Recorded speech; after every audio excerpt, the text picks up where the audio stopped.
পাড়ে যাওয়ার জন্য একজন এখান দিয়ে সাঁতার কাটে, আরেকজন এখান দিয়ে, আরেকজন এখান দিয়ে, ঠিক কিনা বলেন? যখন ও পাড়ে সবাই পৌঁছেছে তখন বুঝা গেল সবাই এই দিঘি পার হতে পেরেছে।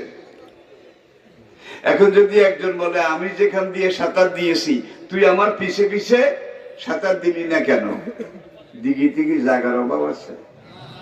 কি তোর পিছে যেতে হবে কেন? প্রশস্ত দিঘি।